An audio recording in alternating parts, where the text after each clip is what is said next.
Hola, buenas tardes.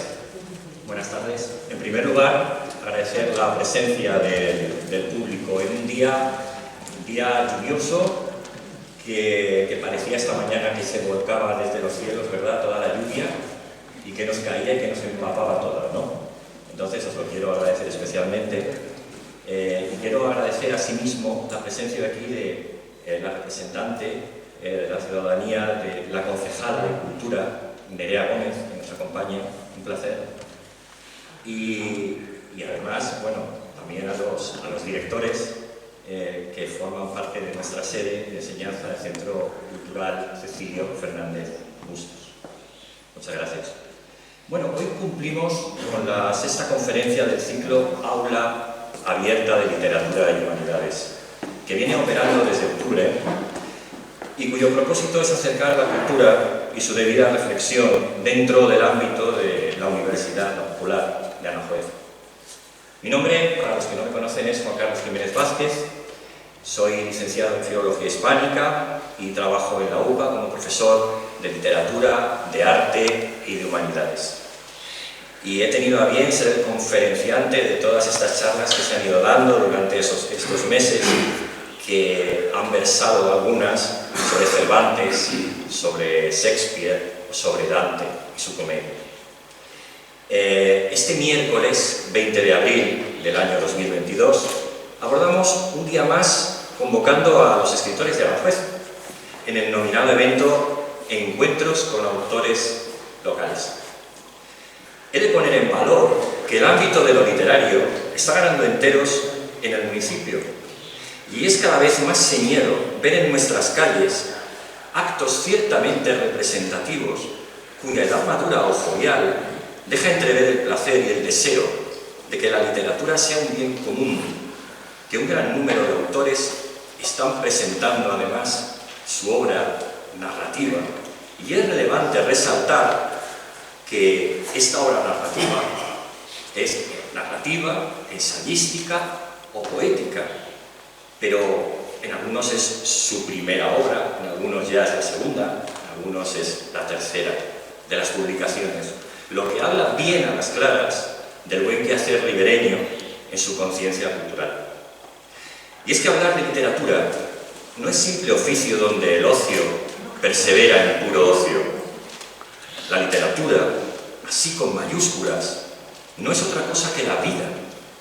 La literatura, y hablo de toda literatura, de todo tiempo, de todo lugar, habla de las entretelas del corazón, es decir, de la tela vital que nos enhebra como seres humanos. La literatura nace tanto en los cafés como en los desvanes que albergan nuestra soledad. La literatura no es solo la letra, ni solo la voz, sino también el pálpito del ser humano, conciencia vital de lo profundo, gracia que conmueve los espíritus, arenga de la conmoción y música del acento invencible de la eterna levedad humana. La literatura no es una limosna, que bien pueda serlo en variadas ocasiones. La literatura es sabernos despiertos en la grupa de cada palabra. La literatura es hacernos historia vívida en las historias no vividas. La literatura es tierra para el exilio y maná para el paraíso soñador del buen lector. Jesús Balbuena Blanco, Mercedes Santos Esteras, Luis María Gil Espinosa y Alicia Campos Hidalgo vienen hoy a darnos literatura, a crecernos, a ensancharnos, a convocar un brillo radiante en nuestras pupilas y a darnos alimento, pues no otra cosa da la buena literatura, que es la suya, que es la de estos cuatro grandes escritores, un alimento que espero nos mude la piel y nos apremie el corazón, un alimento que nos enseñe una vez más a creer en la humanidad. Hemos dividido el acto en cuatro partes, en cuatro entregas. La primera de las entregas, con su buena literatura, vendrá dada por Jesús Balbuena y el buen ensamblaje entre la literatura y periodismo. La segunda de las entregas, con otra buena literatura, correrá a cargo de Mercedes Santos y de cómo se unan literatura e historia. La tercera de las entregas de alta literatura corresponderá a Luis María Gil Espinosa y conoceremos de primera mano cómo las historias de la historia se entrelazan en el saber hacer de su literatura épica. La cuarta de las entregas, que no por última menor, se ultimará por Alicia Campos, quien a pesar de su juventud ha sabido unir lo profundo y lo verdadero para regalarnos su literatura intimista. Las dos entregas de las primeras tienen que ver con lo narrativo y las dos últimas con lo poético. Y yo creo que sin más dilación vayamos con la parte importante de este encuentro con autores locales, que no es otra que la de los mismísimos escritores. Así que, Jesús.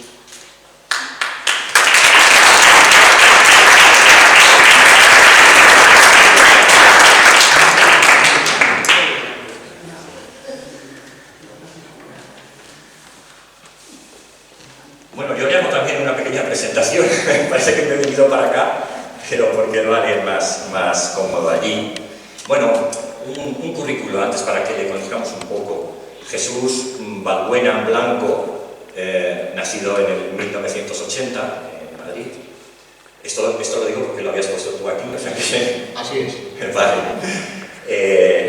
En la profesional lleva más de 2 décadas ejerciendo el periodismo en todos sus formatos, la prensa escrita, agencias, radios y gabinetes. En la actualidad es director adjunto de comunicación del Ayuntamiento de Rivas, Vaciamadrid. En cuanto a lo literario, su debut editorial fue en el año 2014 y se produce con la publicación de El último duelo, que aparece en Lampedusa. Un libro de relatos que tuvo una excelente acogida de público y crítica. Un segundo volumen de relatos llega en el 2018 con la publicación de Desmemoria, la editorial Indie. Le seguirá en el año 2019 su primera novela en solitario, Triángulo Equilátero, la editorial, creo que es Tanodia. Tandaya. Es coautor también, junto a Luis M. Moreno, de otras 2 novelas, Héroes de papel, que fue el premio de narrativa del 9º certamen de creadores por la paz y la libertad, Sevilla, y también Semillas de ceniza, también editorial Tandaya, en el 2016. Hay 2 premios que tienes aquí, lo voy a decir un poco así por encima: el premio Miguel Hernández, el segundo premio de concurso de relatos, en fin, un certamen literario solidario en Fuencarral y un accessis también en un certamen de relatos de las bodegas, creo que Peral, ¿no? Así es. Bien, esto ha sido una semblanza un poco así por encima.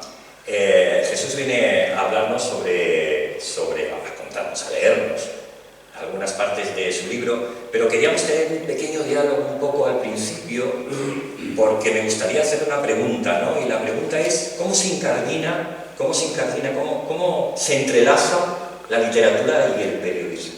Bueno, fíjate, te voy a contestar con una frase que pronunció una vez Camilo José Cela, que decía que el periodismo y la literatura tan solo se diferencian por el reloj, porque al final hay una cosa que les une y que tiene una herramienta común, que es la lengua, ¿no? El lenguaje. Entonces es verdad que están muy cariñados. Al final uno sale a la calle, escucha, ve. El trabajo periodístico es un trabajo de observar mucho, ¿no? Y de escuchar mucho y de indagar, y de ahí suelen salir historias que periodísticamente pueden ser muy relevantes, pero que también pueden ser trasladadas a la ficción para contar una realidad que está ahí, ¿no? Que está en la calle, que estamos viendo y que está pasando. Más allá de, bueno, pues toda la historia de escritores y periodistas que han ido entrelazando sus carreras, ¿no? y que están ahí, ¿no? Para todos. Había, a finales del siglo XIX, principios del siglo XX, sobre todo cuando la prensa se convierte en un fenómeno de masas, ¿no? Hay una serie de escritores de las mejores plumas del país, me ocurre Azorín, que publicó en el Imparcial La ruta del Quijote, por ejemplo. Hacían periodismo por necesidad, ¿no? Porque era una forma muy rápida de ganar dinero y de publicar, ¿no? Y de expresarse una impronta de la realidad en su contexto. Y luego, bueno, pues hay piezas periodísticas, se me ocurren las crónicas taurinas de Joaquín Vidal en El País, en son auténticas joyas literarias. O ahora, por ejemplo, son muy reivindicadas las piezas que escribía, los artículos que escribía Julio Gamba. Un siglo después son auténticas joyas literarias igual, ¿no? Entendemos entonces que tu literatura le precede una investigación importante. Sí, quiero decir, siempre me ha interesado, ¿no? Leer a los clásicos y sobre todo a esa gente que también se da a conocer los periódicos, ¿no? Ahora mismo tengo un último descubrimiento que me lo descubrió Ricardo Lorenzo, que está por ahí, que es Roberto Alt, que es un argentino que publicó en el Nacional de México y que escribía, él llamaba Aguafuertes, ¿no? Eran artículos muy críticos, pero que son de un valor literario impresionante. Es decir, él ponía el dedo en la llaga, por ejemplo, en conceptos como la paz armada. Es decir, era una cosa tan contradictoria como la paz armada, ¿no? O tiene un artículo en el que habla de las ciudades de Estados Unidos, sobre todo la de Nueva York, en la que empieza a haber una moda perruna, viene a llamar, en el que hay de todo para perros, ¿no? Empiezas comprando un perro y terminas comprando un cepillo, un hueso de caucho, una colonia para el perro, un champú, e incluso al final hay una clínica en la que el perro le evita morir de bronconeumonía. Y luego termina diciendo, lo tengo por aquí apuntado porque me ha parecido muy curioso, ¿no? Dice, como se mueren los millares y millares de chicos pobres que no tienen pan que llevarse a la boca en todas las enormes ciudades de los Estados Unidos. Pero esa es otra historia. O sea, tiene bueno, pues mucho de historia, Jesús. Mucho de... Tú eres el escritor y tuya es la... Bueno, pues yo voy a leer tres piezas. El primero es el relato del último duelo, que es el que da título al primero de mis libros y que dice así. Cuando vi los datos del reo condenado en aquellos viejos ficheros, me di cuenta de la crueldad que se esconde detrás de cualquier guerra. Eran las 7:15 de la mañana y yo acababa de llegar a la prisión, tras desayunar un poco de café negro con un trozo de pan en el cuartel. Tu hombre te espera en la 122, estos dos te acompañarán. El sargento se quitó la gorra, se pasó la mano por la cabeza despejada y sacó un cigarrillo de su butaca. No os demoréis que en el frente os aguardan para la hora de la comida. Cogí la ficha del reo y comencé a caminar por las galerías de la prisión, escoltado por los dos hombres asignados por el sargento. Con la mirada fija en el final de cada corredor, ajeno a los gritos y a los insultos del resto de presos, ajeno al pestilente olor que desprendían aquellos calabozos llenos de miseria, retrocedí en el tiempo para intentar aminorar la importancia de la presencia de Julián Revenga Martínez en mi corta vida, que apenas superaba los 20 años y que él me brindaba el cargo de cabo primero en el Ejército Nacional, a las órdenes de Franco. ¿Cómo me excita cada mañana darle matarile a uno de estos hijos de puta?, dijo riendo uno de los soldados que me acompañaban en tan ingrata tarea. Le ordeno que se calle, le corté. Quizás no sea tan ingrata, al fin y al cabo es la vida la que te va colocando en uno u otro lugar. Y a él lo ha puesto en el lado de los malos, pensé. Mi madre me contó que fue su madre, la de Julián, la que le ayudó en el momento de dar a luz. Era Navidad y la matrona estaba pasando unos días con su familia en el pueblo de al lado. Fue su madre, la de Julián, la que se encargó de calentar el agua, de preparar toallas y de cortar el cordón cuando salió de las entrañas de mi madre. Para llegar a la 122 debíamos cruzar el patio. La mañana en la cárcel era más fría que en la calle, si cabe. Los altos muros de la prisión impedían que apenas diera el sol en aquel espacio abierto. La escarcha y las placas de hielo sobrevivían más días que muchos de los reos, que un día entraban por la puerta y al día siguiente salían por la otra para ser ejecutados. Julián llevaba solo 3 días entre los muros de Ocaña. Su único pecado era ser hijo del maestro del pueblo, al que habíamos matado los de mi bando, los buenos, nada más proclamarse el levantamiento. Aún recuerdo las tardes que compartimos Julián y yo en su casa, leyendo y escribiendo los cuadernos de caligrafía que su padre nos proporcionaba. Cada tarde, después de la escuela, nos afanábamos en rellenarlos con una letra redonda y clara. Su madre nos daba para merendar bizcochos con un riquísimo chocolate caliente, aunque aquella mañana quise creer que el chocolate no era más que el veneno de los rojos. Necesitaba espantar aquellos recuerdos. Yo era el cabo del ejército franquista y él no era más que un rojo, como su padre maestro, un rojo envenenado como el chocolate de su madre. Julián estaba en la cuarta celda justo después de cruzar el patio. Antes de situarme frente a sus rejas, me ajusté bien la gorra, tapando cuanto pude mi cara con la visera. Me eché la capa a los hombros y agarré con fuerza las cinchas de mi fusil. Ya frente a él, pronuncié su nombre con la autoridad que me daba ser cabo en el ejército de Franco.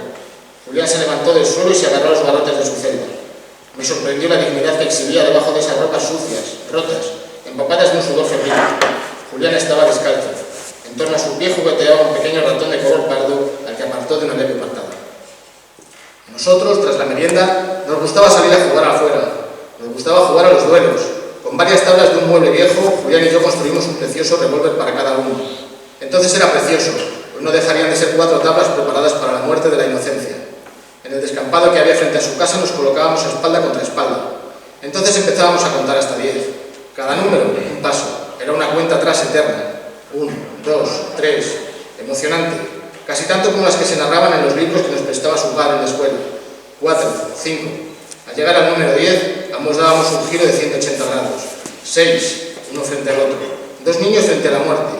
7, ahí entraba el juego, nuestra imaginación. Moría el más lento. 8, 9, mataba el que menos tardaba en guiñar un ojo. Nuestros párpados eran los gatillos de nuestras armas. Un guiño, una bala. 10, la muerte. Sígame, por favor, le dije abriendo las rejas de su celda. Y tú mírame a la cara si todavía te quedan cojones, respondió. Lo saqué de la celda de un culatazo. Él agachó la cabeza y empezó a andar con las manos a la espalda, sin rechistar. Yo le seguía de cerca. Tras de mí, los 2 hombres que me había asignado el sargento. Nuestro desfile por los corredores de la prisión provocó un silencio ensordecedor en todas y en cada una de las celdas. Apenas se escuchaban las oraciones que susurraban los ríos por el alma de Julián. Cuando uno guiñaba el ojo, el otro caía al suelo, fulminado. La madre de Julián nos solía reñir. Al final os vais a hacer daño. Nosotros reíamos sin parar y acabábamos a tiros ficticios por el descampado. ¡Pum, pum, pum! Al cruzar el patio, Julián se paró en seco e intentó girarse. Se lo impedí de una patada. Noté cómo mis botas impactaban con sus huesos, apenas recubiertos de pellejo. «Venga, coño, no me lo pongas más difícil». Seguimos andando hasta alcanzar la puerta de la prisión.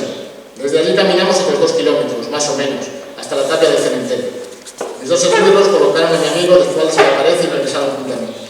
Les ordené colocarse detrás. Obedecieron, sin más. Agarré el fusil y apunté a Julián, que no pudo aguantarme la mirada, como cuando éramos niños. 1, 2, 3. Empezaba a amanecer. 4, 5. El cielo enrojecía con la aparición de los primeros rayos de sol. 6, 7, 8. Las piernas me temblaban. El dedo índice no atinaba en el gatillo. 9, 10. «Venga, dispara, valiente», gritó Julián. Pero no disparé, al menos a tiempo. Con la mirada de Julián clavada en mis ojos, yo guiñé el derecho y no disparé hasta que no lo vi cayendo al suelo. El balazo hizo un pequeño rasguño en la tapia del cementerio. Julián, tumbado en el suelo, no se movía, como cuando niño supo fingir muy bien la muerte. Sin embargo, 2 disparos rompieron el tenso silencio que ambos manteníamos en nuestro último duelo. «Señor», me pareció que respiraba. «Volvamos a la cárcel, a ver si queda algo de chocolate caliente», dije yo.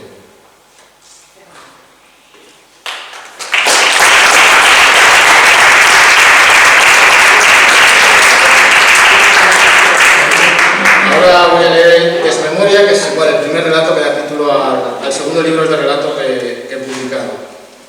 Y dice así: Antonio Bueno acaba de llegar a casa. Son las 7:30 de una tarde oscura de octubre que amenaza tormenta, aunque Antonio tiene la sensación de que al final no romperá a llover. Maldice la hora en que se puso la gabardina y el sombrero a juego, regalos de una vieja amiga, un estorbo más que otra cosa en un día tan hostil como agitado. Hasta la entrada que da al chalet se llega por un camino terrizo rodeado de setos y arbolitos ornamentales que plantó hace ya unos años, cuando adquirió una casa tan hermosa como triste, en la que nadie le espera cuando regresa. Ni siquiera un perrillo de esos que ladran cuando llega el amo porque tiene ganas de mear. Azarado y nervioso, Antonio Bueno busca las llaves en el bolsillo del gabán, porque adentro suena el teléfono insistentemente. Cuando consigue entrar, de forma brusca, casi violenta, y alcanza a descolgar el auricular, la llamada se corta. Quizás era de la oficina, piensa, colgando la gabardina en el perchero del recibidor y dejando debajo los zapatos, manchados de polvo y fatiga. Soltándose el nudo de la corbata carmesí que le oprime la respiración desde primera hora de la mañana, otro regalo de aquella vieja amiga, de cuyo nombre no puede, tal vez no quiera acordarse. Ayudándose del precioso pasamanos de madera tallada, sube por las escaleras hasta alcanzar su cuarto. Allí se desviste por completo, dejando un montón de ropa a los pies de la cama, sobre la que se extiende agarrando un mando a distancia con el que enciende un pequeño televisor que tiene en la cómoda. Con una mano cambia de canal con cierta velocidad, como si quisiera cerciorarse de que no dan ningún programa con la calidad suficiente para obligarle a estar siquiera un rato pendiente de la pantalla. Con la otra acaricia su cuerpo desnudo, muy despacio, desde el pecho hasta el abdomen, para terminar en sus genitales. Una sensación extraña le invade y le eriza la piel, y le hace levantarse como un resorte para meterse en la ducha. Con el grifo abierto y el agua caliente empapando su pelo, largo y ondulado, de su cuerpo, de complexión atlética y vello abundante, Antonio Bueno vuelve a detenerse en sus genitales cuando en un ejercicio reflejo se frota con las manos, como si intentara expandir el agua por todos los pliegues de su piel, como si hubiera algún rincón que quedara seco debajo de la lluvia. Es entonces cuando le vuelve a la mente aquella vieja amiga, tan aficionado a lavarle el pelo con un champú de avena que compraba en la farmacia. Ring, ring, ring. Sin tiempo a aclararse, Antonio Bueno agarra un viejo albornoz raído ya por la espalda y corre descalzo escaleras abajo para coger el teléfono, que suena otra vez obstinado. Los pies mojados, ya en el último escalón, le juegan una mala pasada y le llevan a caer de bruces sobre la alfombra del salón. Es un tapiz sin motivos, de mullidas rayas negras y blancas, a tono con el mobiliario de la estancia.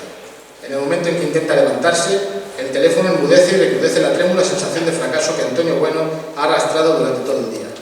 En el piso de arriba, el televisor sigue encendido. Se atusa entonces el pelo con las manos, de dedos gruesos y uñas bien cuidadas. Se ajusta la cinta del albornoz y camina hacia la cocina con los pies ya secos. Al encender la luz comprueba que el tubo del techo está fundido. Lo anota en esa pequeña libreta mental que nunca se acuerda de revisar. Antonio Bueno levanta con energía la persiana. La luz artificial de una farola se cuela por la ventana y ofrece una tenue iluminación a la cocina. Afuera sigue sin llover. Antonio Bueno abre la nevera buscando algo que comer. Antes de decidirse, da un trago de agua fría de una botella de plástico. Luego coge una manzana. Su suavidad y su forma redonda le recuerdan el tacto frío de sus genitales. A pesar de todo, saca un cuchillo del primer cajón y pela la manzana de forma meticulosa. Después la descompone en gajos más o menos uniformes y la muerde sin dar. La fruta de hipermercado sigue sin saber a fruta, se dice, intentando recordar quién pronunciaba esa frase cada vez que hacían la compra juntos. Con el último trozo de manzana en la boca, el timbre del teléfono vuelve a sorprender a Antonio Bueno en la tranquilidad de la noche. Corre entonces por la casa, veloz, hasta que por fin logra descolgar el auricular. Él mismo se sorprende contestando con una energía impropia del momento. «Sí, dígame». Al otro lado del hilo nota que alguien respira, escucha sonidos lejanos y guturales que denotan duda, como si la persona que llama no se atreviera a hablar. «Oiga», insiste Antonio Bueno, escuchando después en el teléfono el pitido que anuncia que la persona que llama ha cortado la comunicación. Antonio Bueno ya ha abandonado la idea de que la llamada proceda de la oficina. Regresa entonces al salón con la mano en un costado, dolorido por el golpe. Se recuesta en el sofá, coloca los pies sobre la mesita de fumador y enciende la tele con la misma indiferencia con que lo hizo minutos antes en la habitación. «No fumes, por favor, no fumes». Es una frase asimilada ya, que salta como un resorte en su mente cada vez que enciende un cigarrillo y que le recuerda a esa mujer que lo acompañó durante un tiempo y de la que no recuerda su nombre. Quizás no quiera recordarlo, que es algo muy distinto, aunque tiene la sensación de que esta noche todo le conduce a ella. Incluso el sueño que le invade observando en la pantalla una de esas series sin gracia, llenas de histrionismo y palabras malsonantes. El humo blanco del tabaco se ha esfumado, ya en el cuarto y el filtro ha caído sobre la alfombra. Un pinchazo en las costillas y el teléfono timbrando impaciente le despiertan de nuevo. Aturdido, Antonio Bueno se levanta pausado del sofá y anda hacia el teléfono como el que se dirige a la sala de extracciones de un hospital. En la calle sigue sin llover y solo algún trueno, esporádico e inofensivo, rompe la calma de la noche. Está ya delante del aparato, que sigue cimbreándose delante de él. Ring, ring, ring, hace el amago de descolgar el auricular, pero como el que tiene miedo a la aguja y a ver entrar la sangre en el émbolo de la jeringuilla, Antonio Bueno se ajusta el cinto del albornoz y decide regresar a la desmemoria del sofá. «No fumes, por favor, no fumes».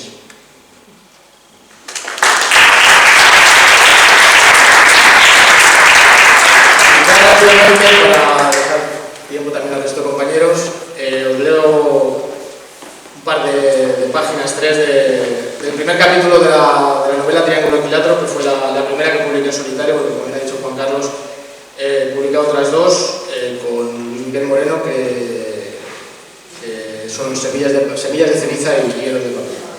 Se llama Triángulo Equilátero esta novela y este primer capítulo se titula Nada salvo el recuerdo de otra sentido. Aquí estamos los dos, sentados al borde del sofá. Estamos abrazados y estamos llorando. La pantalla intrusa del televisor lanza gritos mudos. Sobre la mesa, vestida con un mantel anaranjado y manchado de grasa, descansan los restos de la última cena. No me cabe duda de que será la última. 2 vasos casi vacíos, 2 huevos de cubiertos, 2 platos sucios, un paquete de tabaco vacío y el cenicero repleto de colillas.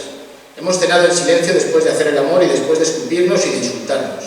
De lanzarnos reproches, muchos reproches. He de confesar que podía incluir todos los que saldrían de tu alma. La ecografía primero y luego la foto del niño. He tenido la mala suerte de que se parece a mí. Algunas cartas, ya he recogido todas y pronto me desharé de ellas, las largas temporadas fuera de casa o la ausencia de llamadas telefónicas. Huele a humo y a rencor. Tarde o temprano tenía que pasar. Bien pensado, a estas alturas puedo decir que yo no te he reprochado nada. Quizás todo era clavos ardiendo a los que agarrarme a última hora. Excusas que me permitieran prolongar lo que ya no es más que la agonía de una vida fantasma, de una pretensión imposible, la agonía de una impostura, al fin y al cabo. Siento que esto termine así, en esta casa que nunca me gustó y que hoy me parece igual de húmeda y fría que cuando entramos a vivir en ella. Entonces los suelos eran también de terrazo, las paredes recién blanqueadas estaban desiertas de vida, ni un cuadro, ni un retrato de nuestro amor, ni siquiera un calendario que decir la llegada de noviembre, y las ventanas desnudas, sin cortinas con las que cubrirnos el pudor. La cocina era también una mesa de madera, una nevera sin congelador, un par de taburetes de mimbre, 2 fogones de gas butano, y el dormitorio era esa misma cama sobre la que acabamos de follar, vestida con sábanas ásperas, como las de uno de esos hostales en los que he dormido durante todo este tiempo, y una almohada que parecía rellena de corcho. Estaba también ese armario de 2 hojas en el que siempre ha sobrado espacio. Andrés, me decías, necesitamos un armario más grande, cuando nos queramos dar cuenta estará lleno de ropa. Las mujeres somos coquetas y nos gusta gastar dinero en las boutiques y en los grandes almacenes, y habrá que buscar espacio para tus camisas, y algún día tendremos niños. Entraba en nuestros planes tener niños, pero no pensábamos que fueran a llegar así. Le llevarás al colegio con su uniforme recién planchado y su mochila en la espalda cargada de libros y de sueños. Era aquella una conversación típica del café donde nos empezamos a ver y al que acudíamos con frecuencia buscando quizás aquella primera cita. Yo vestía informal, con un niqui de color rojo que mi madre me compró para los domingos y un pantalón de lino que me estaba grande. No te sienta bien el rojo, choca demasiado con esa piel tan blanca. Cuando cogimos confianza te reías de mí. Me veías desnudo, tirado sobre la cama, con tan pocas carnes y ese tono tan pálido que me decías, pareces un muerto, una momia, y todo era en carcajadas y besos y sexo, y más besos y más carcajadas. Tú, sin embargo, lucías espléndida, con aquella falda de vuelo y esa blusa blanca que realzaba tanto tu pecho, y el carmín rojo en los labios que quedó marcado sobre la taza del café, y el pelo ondulado que hoy recoges en una coleta mal hecha. ¿Dónde quedó todo aquello, Susana? ¿Dónde estará todo dentro de 10 minutos? ¿Quién sabe si dentro de 15 o de media hora? Un día fuimos al cine a una de esas sesiones en las que apenas entra gente y casi termino a hostias con el acomodador. ¿Te acuerdas, Susana? ¿Te acuerdas cómo te desnudaba con la mirada? Fueron años bonitos, no me dirás que no. Nos queríamos mucho. Yo lo sigo haciendo, Susana. Y sé que tú también. Que detrás de esas lágrimas, de la nube de humo que te ciega la vista, tú también me quieres. Pero ya no, amor. Ya no cabe más dentro de nosotros. Hicimos planes de boda y los cumplimos y nuestros padres se conocieron y hasta se hicieron amigos. Ya sabes que mamá murió hace unos días. No me pude despedir y tampoco sé de qué murió. Estaba mayor, eso sí. Ya había cumplido los 80. Te quería mucho. ¿Guardaste contacto con ella? ¿Volvisteis a hablar? Las tardes de los sábados las pasaba preparando la bechamel para las croquetas del domingo. Que a Susana le gustan mucho, decía, ansiosa por sentir el coche que aparcaba en la puerta, por escuchar el timbre de casa y por vernos entrar recién aseados, con la barra de pan y una bandejita con pasteles. Creo que fuisteis buenas amigas, pero murió sí, mamá murió como muere todo en esta vida. Algún día moriré yo y tú también vas a morir, Susana. Y ya no tendrás sentido, es que en la memoria de quien nos recuerde los paseos a última hora de la tarde, cuando tú salías del trabajo y tomábamos vinos en la taberna de Javi, y los viajes en el R5 que heredé de papá cuando murió. Murió joven, sí, pero casi te prefiero. Todo esto hubiera sido demasiado para un hombre tan cabal. Cuando hayamos muerto, Susana, nada, salvo el recuerdo, tendrá sentido.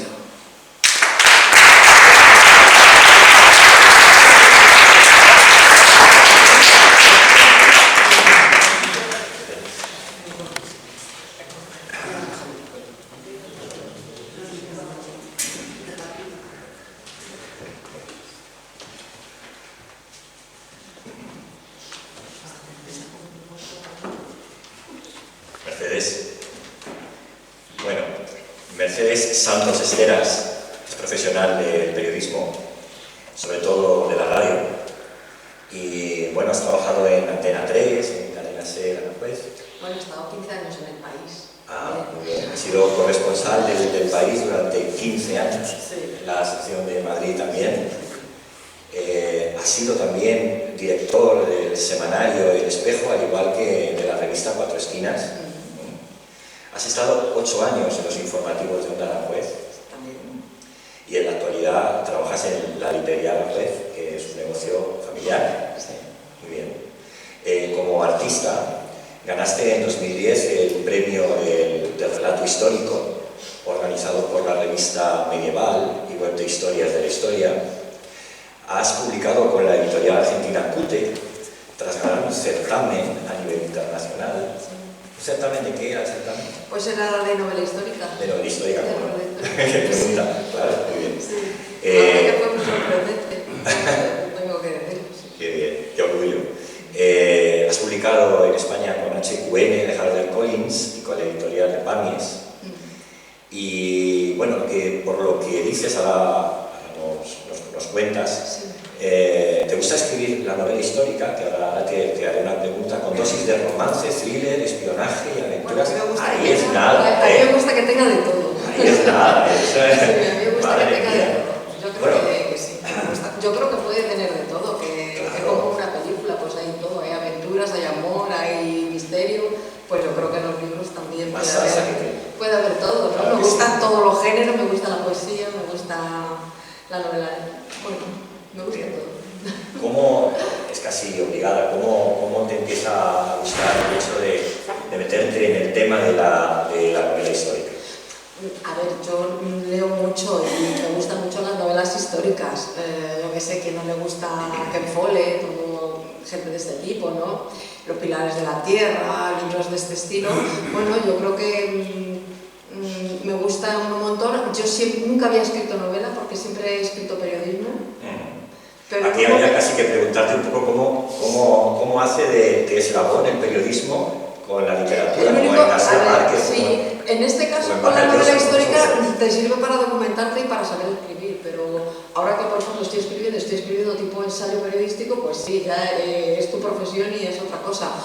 Pero bueno, yo creo que saber utilizar las palabras, el periodismo lo que te enseña es a utilizar las palabras para enganchar, para saber dónde tienes que parar, en qué momento tienes que continuar, eso que lo aprendes, que se aprende desde el principio, desde que pones un titular hasta que haces una entradilla, pues eso luego también lo utilizas cuando escribes una novela. Y antes ha dicho Chechu de los buenos periodistas, yo creo que los mejores escritores de España en estos momentos están en la prensa. Yo mira que leo un montón, pero es que ahora mismo tú te lees las crónicas del cine de Bollero, te lees las crónicas de toros de no sé quién, y es que son inigualables. O sea, es que te lees a Millás en El País o te lees a Del Pozo en El Mundo, es que son inigualables. O sea, que ahora mismo yo creo que a nivel de libros no hay ninguno que escriba como ellos, y además se lo ganan día a día. Porque puedes tener un libro bueno y estar 3 meses o 3 años en un sitio, pero es que ellos son todos los días un artículo, todos los días te la juegas, todos los días tienes que salir ahí a escribir. Eso es muy difícil y lo hacen los buenos. Así, o sea, ahora mismo yo creo que son los mejores que hay en este país, pero con diferencia, los periodistas, en mi opinión. Pues Mercedes, tuya es la palabra, el saber y la escritura. Bueno, pues he cogido 2 escenas de 2 libros. Se llama Caza de Brujas, ¿vale? Y está basado en los hechos de las brujas de Zugarramurdi, que es un proceso del que se ha hablado mucho, se cuentan muchas historias, ¿no? Pero en realidad se conoce bastante poco de lo que sucedió allí, que fue un suceso increíble, porque es el mayor juicio por brujería de la historia y la mayor victoria de las brujas, porque en realidad tuvieron la inmensa suerte de que les cayera, que es una cosa bastante compleja de entender, hay gente que no lo entiende, pero precisamente fue la Inquisición, que tiene muy mala fama porque es verdad que hizo cosas terribles, pero también tenía buena fama en el sentido de que te contaba con los mejores profesionales, era como ser ahora mismo abogado del Estado, los que pueden y oposicionan y ganan son los mejores. Pues en esto entonces pasaba lo mismo, tenían los mejores abogados, tenían los mejores profesionales, y les tocó en suerte un abogado del Estado que supo defenderlas tan bien que las liberó. Entonces, es un juicio que ha pasado a la historia porque fue un acontecimiento increíble que yo creo que merece la pena que se conozca. Pero bueno, en este caso yo he querido mezclar esa parte de historia, pero también con la fantasía. No tanto fantasía de las brujas, porque yo creo que en el fondo lo que había más que fantasía era animismo. Todo lo que es el País Vasco y en muchas culturas ha mantenido el animismo del contacto con lo que es la naturaleza y ese conocimiento profundo que muchas culturas han mantenido a lo largo de los siglos, a pesar de las presiones de todo tipo. Y en este caso pues se daba, las brujas han sido las grandes conocedoras, las que han mantenido un conocimiento de la naturaleza y de la vida que se ha demostrado que era cierto, porque en muchos casos, por ejemplo, ahora mismo la medicina o la farmacopea se basa en todo lo que ellas ya sabían hace 500 años. Y yo creo que en ese sentido he querido mezclar un poco esa fantasía con lo que fueron los hechos históricos, ¿vale? Entonces os voy a contar una escena. La mañana era intensamente desapacible, pero ni siquiera la gruesa capa de nevisca hizo arrepentirse a Marusa de su idea. A lomos de su mula y presa de una fiebre ardorosa, había recorrido el largo camino hasta el caserón destartalado de la Graciana. Tenía que verla, necesitaba más dosis de belladona o de cualquier otra sustancia que la ayudase a superar las terribles pesadillas que sufría desde hacía tiempo. Se veía desnuda en medio del agua, fornicando con una poderosa bestia que le hacía gritar de placer, un placer que, sentíase culpable, jamás había podido disfrutar con su esposo. Por las noches, acurrucada en la cama al lado de Esteban, sentía como aquel demonio seguía infiltrándosele en la cama. Le destapaba el jergón, le relamía los pechos y la poseía. Y ahora, lo último, creía estar preñada de él. ¿Y si era de ese demonio? Era bien sabido que los íncubos existían. Fray León las había leccionado bien a las mujeres de la aldea. Esos malditos cabrones se posaban sobre las mujeres de noche, aprovechando que dormían y las poseían. Los demonios deseaban hijos y se aprovechaban de las hembras a las que pillaban desprevenidas, succionándoles toda su energía, arrebatándoles poco a poco la vida y la cordura, haciéndoles parir para ellos hijos muchas veces deformes o monstruosos que después les arrebataban. Tal vez su asistencia al aquelarre, del que apenas recordaba nada, hubiese destapado la caja de los truenos, abierto algún resquicio para que las fuerzas del maligno encontrasen la forma de hacerse con ella. Abrazarse más a Esteban durante la noche no había servido para calmar su ansiedad y desesperada, aprovechando otro de los múltiples viajes de su esposo a Calahorra, había decidido acercarse a ver a la herbolera. Aunque supiese que la mayoría de las mañanas salía con su hija al bosque a recolectar plantas, ella no se iría sin verla ese día, esperaría. Efectivamente, ni Graciana ni ninguna de sus dos hijas estaba. Tampoco el marido, un borracho al que únicamente se podían encontrar en la taberna o de viaje, y los perros se los había llevado. Decidió encogida a esperar en el derruido porche de madera, pero el frío la hacía castañear los dientes, forzando un poco la puerta. Al final entró. Dentro estaba todo oscuro. Graciana siempre decía que la luz echaba a perder alguna de sus maceraciones. En el fogón aún había rescoldos del fuego en el que una gran marmita había estado cociendo toda la noche. Olía repugnantemente, pero aún así Marusa metió un dedo en el botiquín y lo chupó, escupiéndolo después sobre el sucio suelo de tierra. Decidió sentarse en el banco en el que no hacía muchas noches había estado esperando ese milagro de bebedizo o de conjuro que le devolviese a su marido y la dejase preñada. Lo primero aún no había sido, pero de lo segundo no le cabía duda. Necesitaba preguntarle a la herbolera si creía que el hijo que crecía en su vientre era humano o no. Que pudiera ser el hijo de un íncubo, tendría que deshacerse de él, pensó, y aterrorizada se persignó. Se lo daría a ella, no querría saber nada de él. Las horas pasaban y Marusa, nerviosa, paseó por la casa arriba y abajo, curioseando aquí y allá, fisgando en todos los rincones, levantando las tapas de las vasijas, revisando las hierbas muchas veces apiladas en una vieja mesa astillada, pegada al pasillo donde la Graciana iba dejando secar buena parte de esas plantas. Empezaba a impacientarse y a arrepentirse cuando tropezó con un pequeño bordillo de madera que sobresalía en una zona pegada a la pared, cercana al miserable establo en el que la paja húmeda rezumaba moho. Agachándose, descubrió que era un tosco agarradero que debía haber estado cubierto con una esterilla de paja que se había descolocado de andar por encima. Tiró de ella hacia arriba y comprobó que daba un sótano. Encendió la palmatoria con la vela que había encima de la chimenea y se dispuso a descender y averiguar qué había. En la aldea se había contado siempre multitud de cosas raras sobre la Graciana, pero solo eran eso, habladurías. Ahora ella podría descubrir la verdad, a pesar del peligro de que la dueña de la casa apareciera. Marusa bajó. El sótano era más grande y oscuro de lo previsto, aunque al fondo había unas rendijas que le permitían traspasar y tener algo de luz. El olor era denso, acre. Una atmósfera opresiva se apoderó de ella. Acercándose con la lamparilla a los tarros de vidrio que había en la alacena pegada a la pared, observó todo tipo de órganos flotando en extrañas y peligrosas sustancias. Las había que parecían penes de hombre, criadillas, sesas, cordones umbilicales, riñones, orejas, hígados. Todo tipo de vísceras se veían flotar en suspense sobre esos viscosos preparados, cuando ella se levantó y removió. También había cestos con tierra, seguramente tierra del Camposanto. Sabía que la Graciana la usaba para determinadas brebajes, y en otra había sapos muertos y disecados. Su piel venenosa era muy utilizada para multitud de pócimas, morteros con preparados varios, arganas con montones de flores blancas de estramonio secas, semillas de asfiloquia para romper hechizos amorosos, o pétalos amarillos de la flor de la arnica, una de las 12 flores de la Rosa Cruz. El pequeño arcón situado a la desvencijada ventana estaba lleno de hojas, tarzas, aleñas, acantos de púas afiladas. También pudo leer las anotaciones de tarros con venenos de escorpión azul. Ella misma llevaba una gota en su pequeño relicario del cuello, que ya era un poderoso amuleto contra todo tipo de males. Antídotos también contra venenos, bálsamos de toda clase y condición, además de piedras mágicas, cieno seco, resina de hiedra, que provocaba abortos, rizomas de genciana para los desórdenes estomacales, setas, manzanas de Satanás y raíz de mandrágora. Ante este último gran tarro quedó extasiada. Sus extrañas formas parecían humanas. Una de ellas pareció abrir la boca. Soltando torpemente el fresco, asustada, este cayó al suelo y se derramó.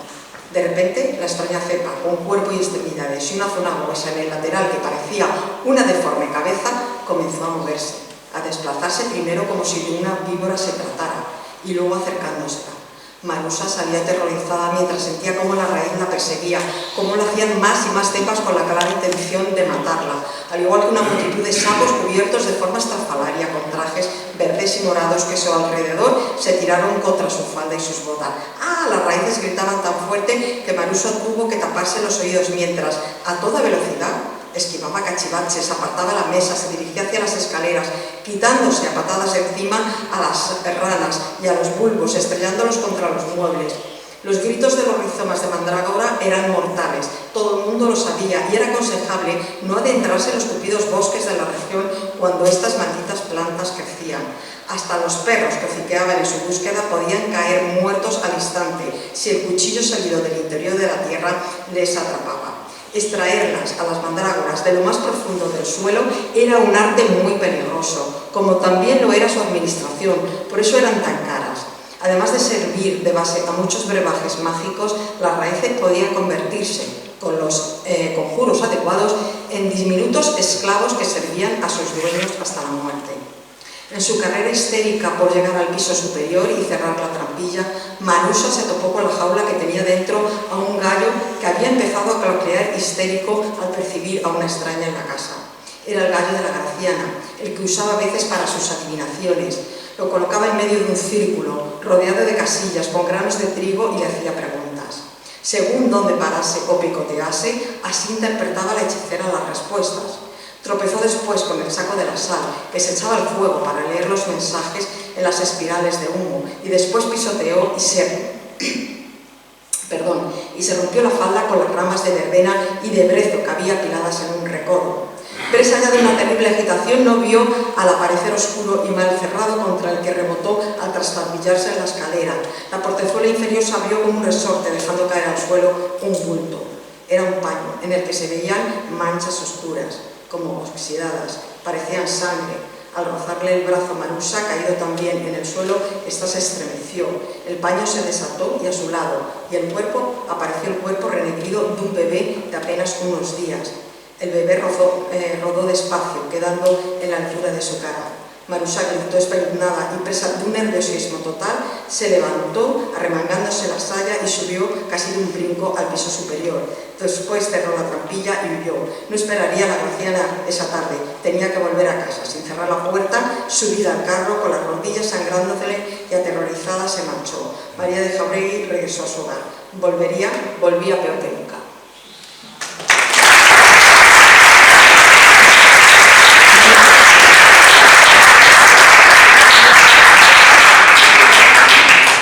Este es el último libro que he publicado, lo he hecho con Famies, que es una editorial de Madrid que publica novelas históricas, y bueno, es sobre el sitio de Cádiz, aunque en realidad está en dos tiempos históricos. Uno es el sitio de Cádiz, pero empieza también con Trafalgar, y la escena que voy a leer es precisamente de la noche de Trafalgar, que bueno, pues hay mucha gente que no lo sabe, pero aparte de lo que fue la batalla, esa noche se desató un huracán y muchos de los barcos que habían sobrevivido a la batalla, pues se medio ahogaron en el mar. Eso es lo que os voy a contar ahora. Un mar embrevecido e histérico no distinguía esa noche entre buenos y malos, vencedores y vencidos.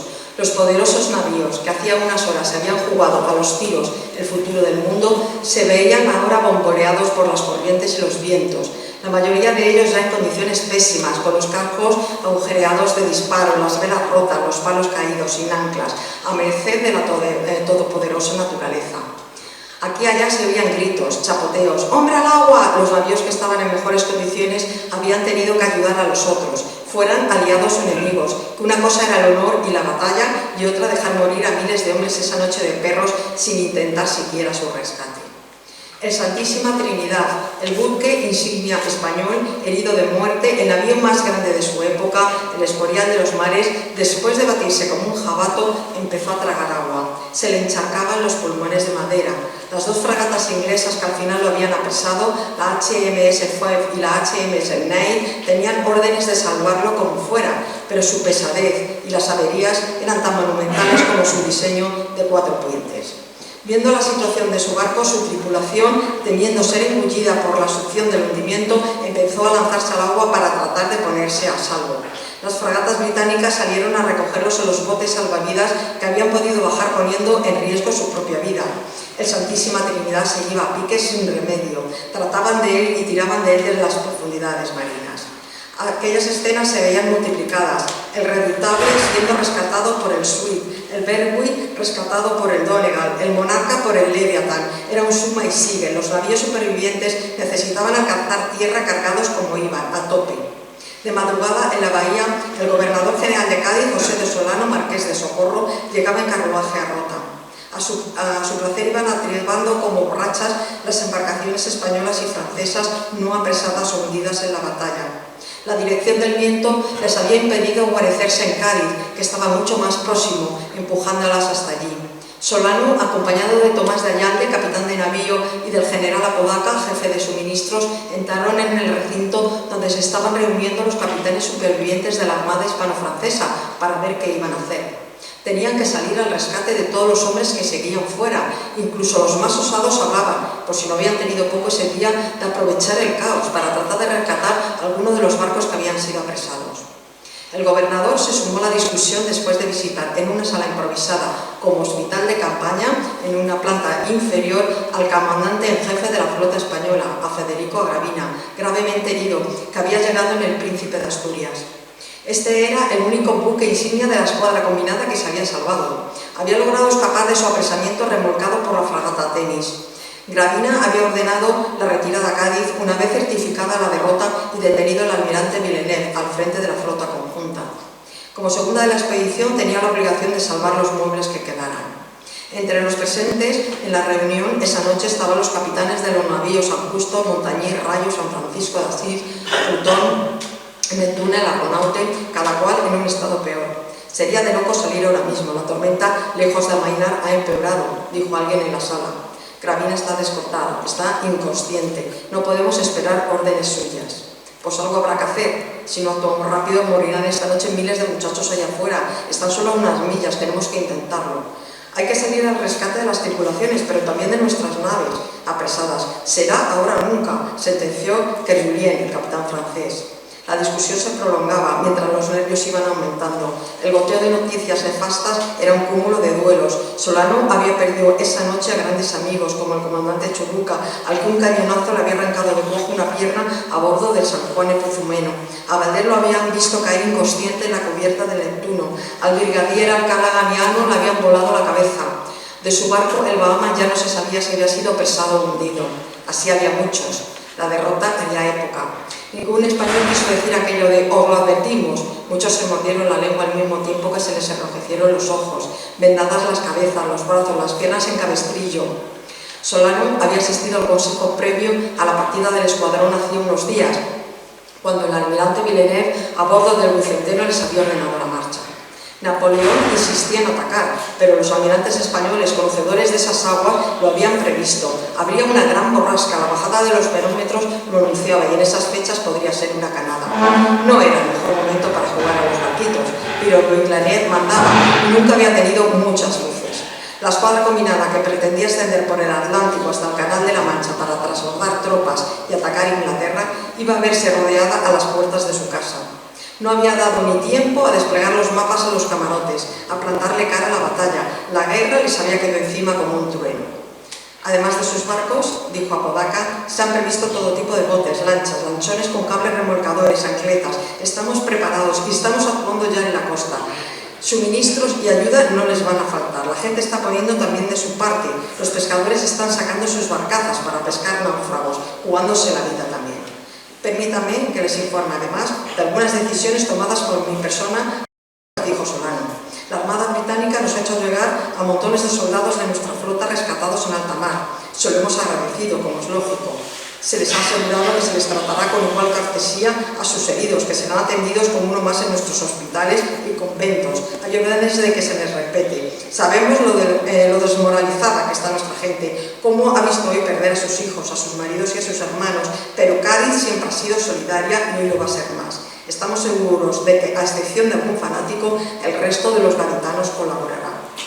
También nos hemos ofrecido a Collingwood nuestras instalaciones. Gibraltar se va a colapsar en unas horas. La Roca no tiene espacio para tanta gente. Y los demás estuvieron de acuerdo.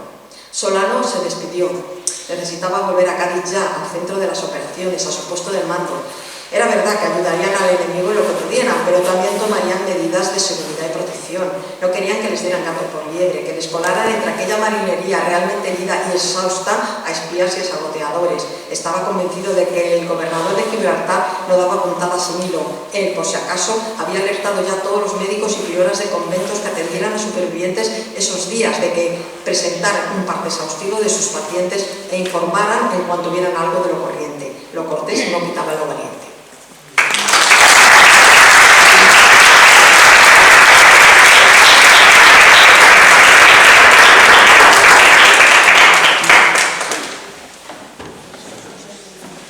Continuamos con Luis María Gil Espinosa y empezamos con la parte de la poesía. Bueno, creo que han demostrado sobradamente tanto Jesús como Mercedes su calidad en la escritura. Una maravilla, lo digo absolutamente convencido. Empiezo con un currículum un poco breve, aunque hay mucho que contar. Desde temprana edad ha sentido una vocación inequívoca hacia el mundo de la escritura, cultivando con predilección la poesía y el relato. Fruto de esa dedicación, ha publicado 2 poemarios y un libro de narrativa breve. Ha difundido de igual modo su creación literaria a través de publicaciones como Aldea, de Sevilla, Arboleda, de Palma de Mallorca, Ateneo del Norte, de Irún, El Recreo, de Barcelona. Este está en publicación digital. Ha sido seleccionado en la antología de poetas actuales Medinat al-Sahara, de Córdoba. Ha dado recitales y ha participado en debates de poesía, relato y teatro breve en diversos centros culturales, cafés literarios y bibliotecas de Madrid y de Barcelona. Ha pertenecido al grupo de poesía del Círculo de Bellas Artes de Madrid, al aula literaria Ánforas Azules del Ateneo de Madrid y a la asociación Versos Pintados del madrileño Café Gijón. Actualmente es miembro del grupo literario Rascamán de Madrid y forma parte del taller de arte y literatura de nuestro taller de arte y literatura. Los libros que ha publicado es Un juego peligroso, un relato breve, Celeste y sombra, que es de poesía, y El paisaje del héroe, que es el último libro que has publicado en cuanto a tus poemas. Bueno, esto en cuanto a tu currículum, pero por lo que he podido leer de tu poemario y por lo que hemos podido hablar, tú abordas lo que llamas la poesía épica. ¿Qué es eso de la poesía épica? Bueno, desde una perspectiva personal, que no voy a relatar ahora lo que es la poesía épica bajo un punto de vista histórico y tradicional, es aquello que a mí me ha aportado los elementos suficientes para llegar a un personaje que es el héroe. Por eso yo titulo El paisaje del héroe, mi último libro y del que hoy os voy a leer algunos poemas. Eso ha supuesto para mí el reencuentro, desde el momento actual, con una época que para mí fue fundamental a la hora de proyectar mi vocación literaria, y es el mundo del cine. El cine nos mostraba y nos sigue mostrando infinidad de héroes que de alguna manera han seguido presentes en nuestro subconsciente y que a posteriori, en mi caso, han dado paso a ir poco a poco escribiendo sobre esos temas. Los héroes ya no existen, eso es evidente, pero están dentro de nosotros, en nuestra nostalgia, en nuestro recuerdo, en ese pasado importante que para nosotros fue nuestra niñez y nuestra juventud. Eso fue lo que permitió, sobre todo, ir poco a poco, escalón a escalón, ir proyectando mi afición literaria hacia el mundo del héroe. Aquí, en este último libro mío, voy a leeros varios fragmentos de algunos de los poemas que para mí son muy importantes, sinceramente. Son poemas que, bueno, reflejan, sobre todo, y por encima de todo, el lado humano del héroe. Más que el héroe en sí como gran triunfador, como hombre victorioso, como gran conquistador, a mí me interesa otro aspecto, y es el aspecto humano del héroe. ¿Qué siente el héroe? Y ese héroe es alguien que se corresponde, que se relaciona con otros, y en esa relación con otros, que a veces, en muchas ocasiones, es una relación mortal, porque hay un enfrentamiento y un desafío, sabe también la parte más humana de él.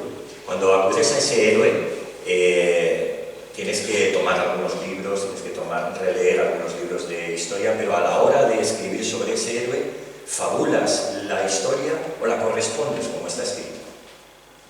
Sinceramente la fabulo. Me aproximo a los hechos, pero a partir de ahí la fabulo.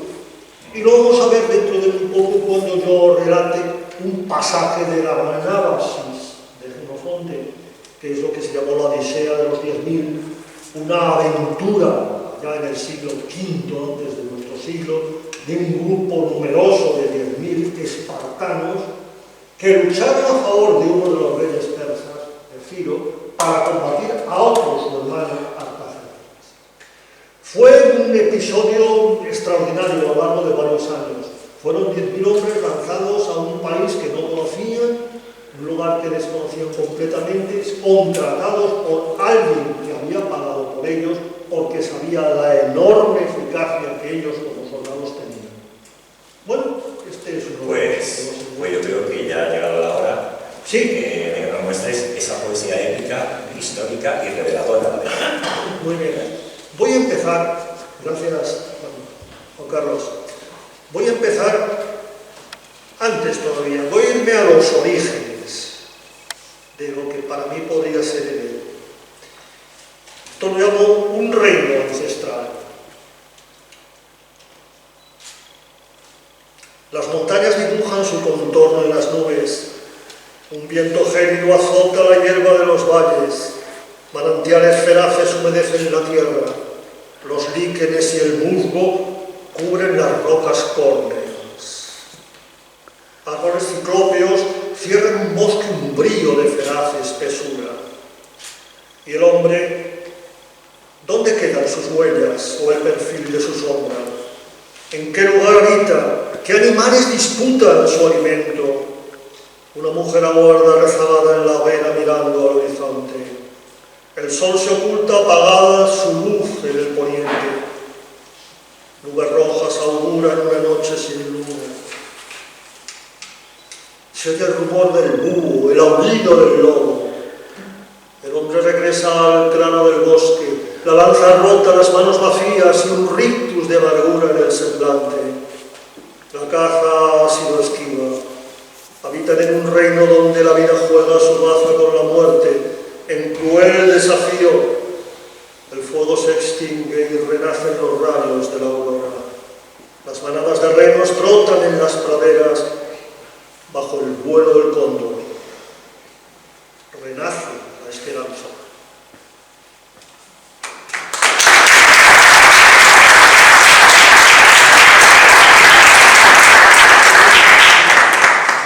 El siguiente hace referencia a lo que comentaba hace unos momentos con Juan Carlos y se refiere a esta famosa odisea de los 10.000 en tierras de Asia, esta odisea de este ejército de griegos que batallaron en Persia.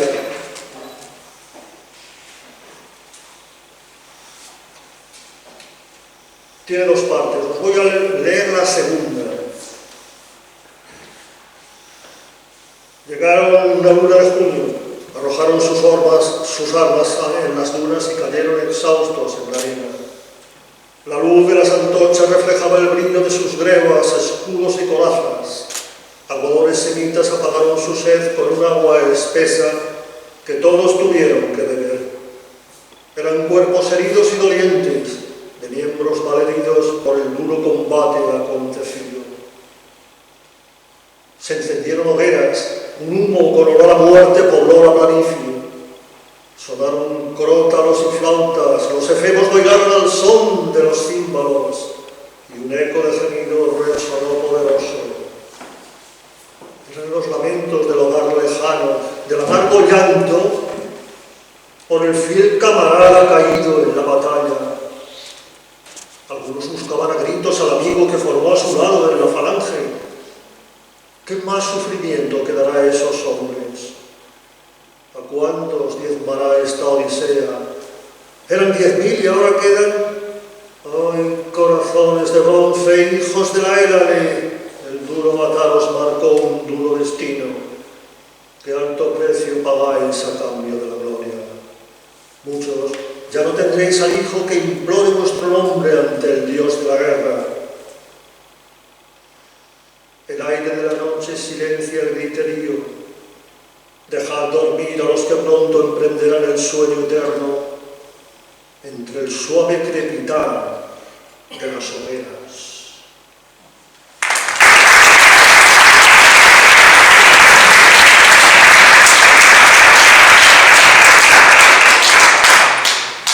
Bueno, pues ahora os voy a leer otro más. También para mí un poema muy conmovedor porque habla además de un personaje del que casi nadie ha hablado en poesía, y es el gladiador, lo llaman Memento Mori. Es un gladiador que se enfrenta en el Coliseo romano pues a otro exactamente igual que él, y ocurre esto.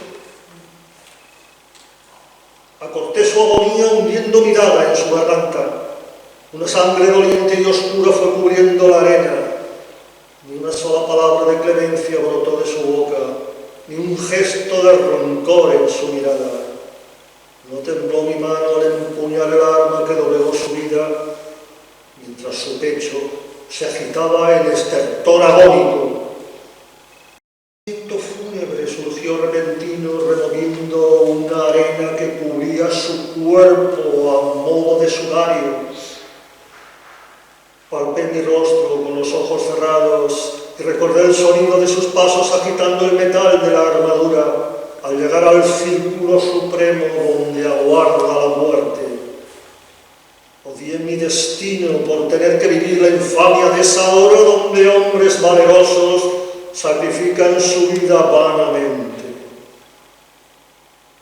Recordé aquellas noches compartiendo el pan, el vino y la alegría, buscando una amistad imposible, pues un día cercano perderíamos la vida en buena lid, como hijos de Marte. Arrojé la daga ya sin fuerza en mi brazo, levanté mi cabeza mirando al graterío que impío celebraba mi triunfo, arranqué de mi pecho la coraza, caí de rodillas y sollocé en silencio.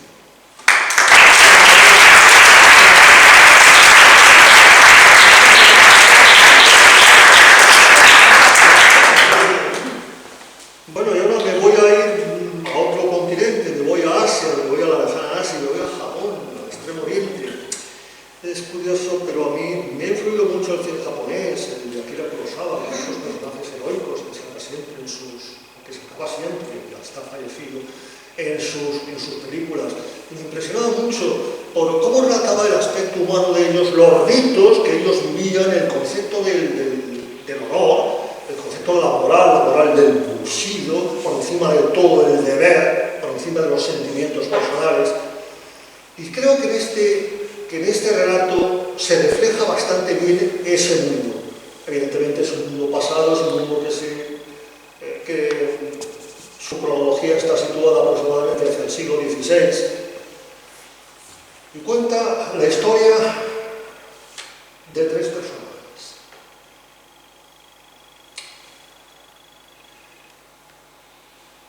El acero y la luna. Reina la noche. Yoshimaru, erguido junto al lago, aguarda la llegada de Morei Naguna. Una sombra se mece en las ondas del agua.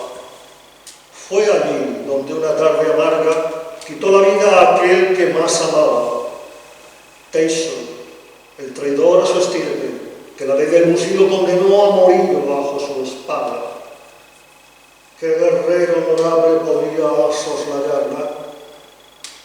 Vivir para el honor y la gloria, ¿qué más puede pedir un hombre para honrar su linaje? Oh samurái del clan de los Oshima, hoy también la noche es tu enemiga.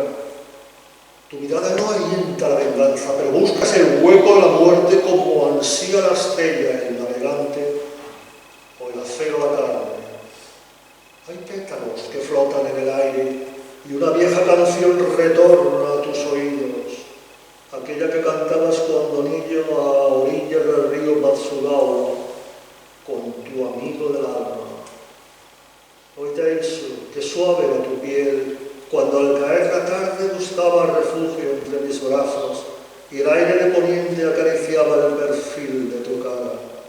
¿Acaso crees que me he perdonado? ¿Que no tembló mi mano al quitarte la vida? Teiso Naguna te llamabas y aún sigues prendido a mi memoria. Yoshimaru, el temple de tu espada se ha forjado con sangre de guerreros. Nadie pudo vencerte. ¿Será acaso esta noche cuando tu buena estrella decline su fortuna? Los pasos de otro hombre se acercan quedamente. Hay un reto febril en su mirada. Viene a vengar la muerte de quien le dio la vida. Ruge el plenilunio y cantan las cigarras. Ay, Señor, ¿por qué cegar tanta belleza? Teiso, otra vez tú, ¿no te bastó una muerte? Los samuráis levantan sus katanas, el gesto altivo, la mirada fija, la mano puesta en el acero. Ay, Morei, vas a perder la vida y apenas has salido del sueño de tu infancia. Un paso al frente es la señal. Avanzan. Yoshimaru lanza un golpe pequeño al cuerpo del muchacho. El corte del sensei pudo ser imparable. La precisión, el ritmo, la postura del cuerpo, el giro de los hombros. ¿Qué pudo desviar el filo del katana? Morei no esperó otro posible golpe y hundió su espada en Yoshimaru. Aún tuvo fuerzas el maestro para poner su mano en un vientre que ya se derramaba e inclinando su cuerpo hacia la tierra, con el nombre de Teiso entre los labios, se lo llevó la muerte. Amanece. No hay luz de plenilunio, ni cantan las cigarras junto al lago.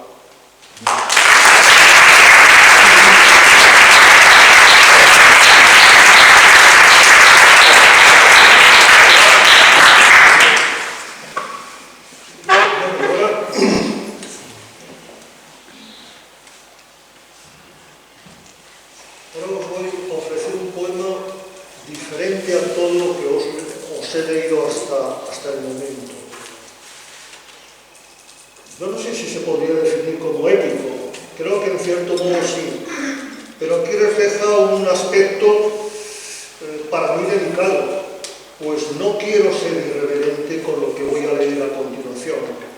Parto de un hecho, y es el hecho de que yo lo veo como una persona de conciencia agnóstica. Aquí presento dos elementos que forman parte de nuestra cultura. Están implicados en nuestra religión. son Yahvé y Luzbel. Aquí no presento al personaje de Luzbel como alguien cruel, sino como un rebelde. La conclusión de esto la sacaréis vosotros, según vuestra conciencia y vuestras creencias.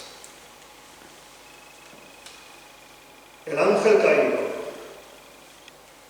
No fue Luzbel el portador de luz, el predilecto de Yahvé, emanación de su sagrada esencia, el siervo de su gracia, el ungido de su celeste reino, el penitente de su voluntad, el lívido secreto de sus sueños, el que elevó a su trono el doliente gemido de los hombres, el aleluya de los ángeles, el custodio de un reino de fuego y tinieblas.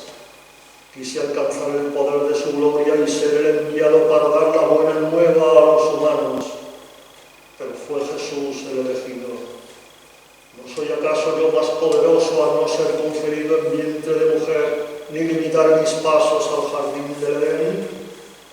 Ningún ángel alcanzó mi belleza ni mi sabiduría.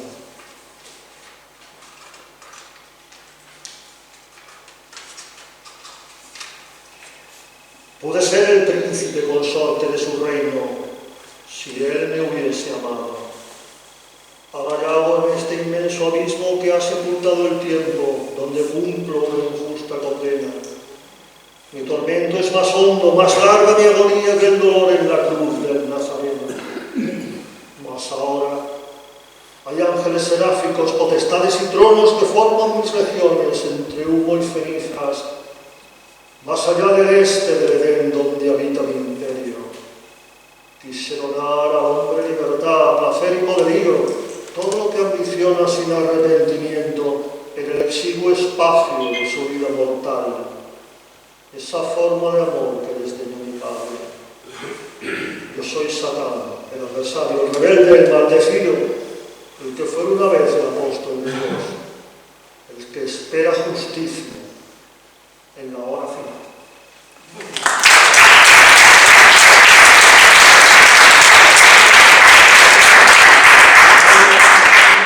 Y ahora, si os parece, voy a cambiar de tercio y voy a entrar en la segunda parte de mi libro, ¿no? Os dije al principio, el libro, aunque básicamente está basado en el paisaje del héroe y es el héroe y su trayectoria épica, lo que a mí más me interesaba y otros aspectos dentro del libro, que he querido introducir con objeto de relajar un poco toda esta tensión, toda esta lucha que mantiene el héroe frente a los medios. Por eso hay una pequeña parte que llevamos el deseo y la noche, donde paso a un tipo de poesía más lírica, y de esta pues os voy a leer dos poemas. Aquí pues se va reflejando un poco todos esos recuerdos y nostalgias y sentimientos, emociones que me produce la noche, que nos produce a todos. Amores pasados, ilusiones perdidas, encuentros con personas amadas, etc. Condenación de la noche.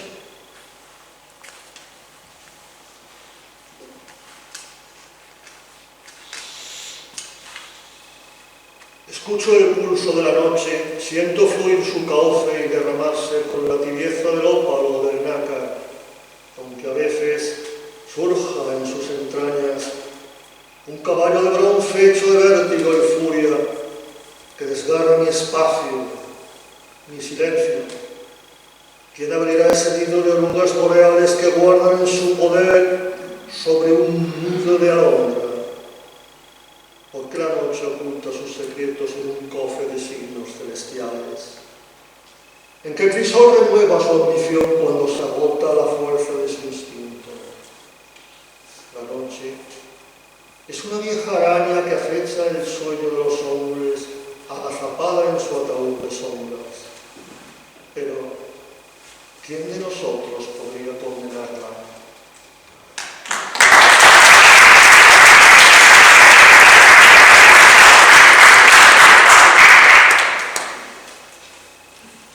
Bueno, os voy a leer otro, también dentro de esta línea,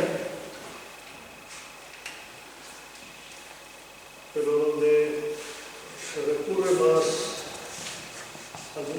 sentimiento, del recuerdo, del amor profundo, de un sentimiento aún no perdido, aunque olvidado, aunque pasado en el tiempo. Ofrenda última. Tenía sed de amor y quise hallar en ti un tiempo de bonanza, que me alejase de aquel pasado gris de soledad y nostalgia. Supe que mi deseo era yermo de otra huella que no fuese la tuya, y me entregué a la fáustica presencia de tu cuerpo, dejándome embriagar por su delirio. Hoy sé que fuiste una quimera enamorada de un Edén presentido que será quitar. Fue breve el tiempo que vivimos con la pasión del gozo entre los labios. Se eclipsó nuestro sueño como pasa la brisa entre húmedos manglares o se extiende el rocío con los rayos del alba. Ahora, si de verdad me amaste, ofrenda al ángel de la muerte, al ángel de la noche, perdón. Lo más noble de mí, aunque aún pudiese latir en el crisol secreto de tu reino.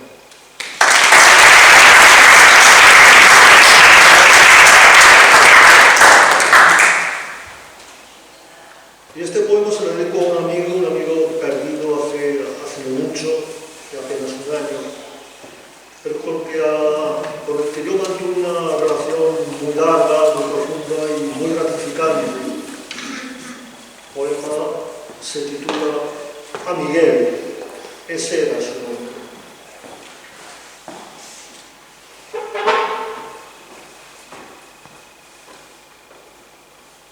La otra noche soñé que dejabas la vida, hilvanando nostalgias, como siempre quisiste.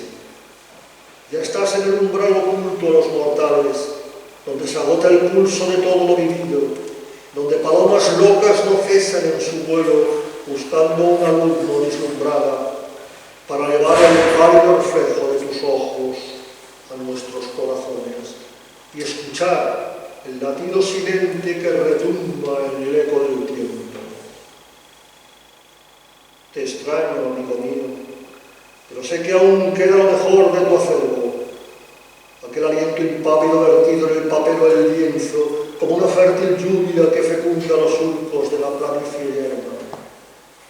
Esa pulsión de formas, de bóvedas ocultas, de lívidos colores gestados en el último reino al que pertenecías. Miguel, ya nada queda de tu frágil materia.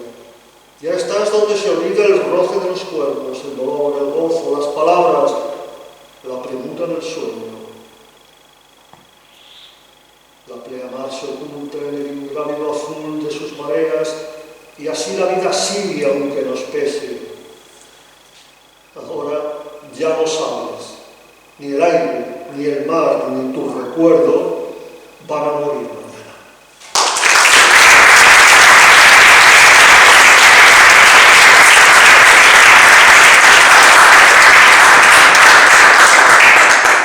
Bueno, y para terminar, pues os voy a leer un poema que se llama Una lejana estirpe.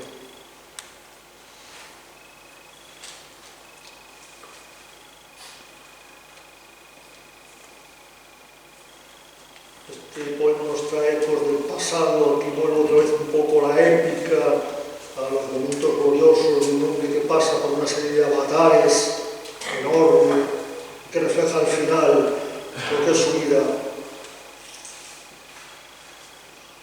Era un hombre, venía de un legado de siglos insepultos, del acervo de dioses olvidados, de la estirpe de Adán, que se oculta de vida en el musgo y el líquen de la piedra. Venía de la quimera de misterios antiguos, de esa cripta abisal que encolme conserva como un héroe pagano la pasión por la vida. De hazañas escritas en el panteón del dolor y la gloria. Venía del cálamo de la esperanza última. Llegó del norte o del sur, no lo recuerdo. Pagó su diezmo al rey y a la sibila. Obedeció al oráculo, sabiendo que mentía. Está en el aliento de los dioses. Ha sufrido el tormento del hambre, la sed, la soledad, el miedo y también la alegría y el gozo. Sembró la muerte en guerras imposibles, buscó la expiación en el humo de hogueras, derramó su llanto en el altar en loor a sus hijos perdidos. Ha vivido barruntando la noche como el búho, la hormiga o el coyote. Apoyó sus pies por indóciles cimas, se abrazó en las estepas, ha luchado en batallas perdidas, dejó sus huellas en la arena del tiempo. Ahora sí puedo decir que fue de estirpe egregia.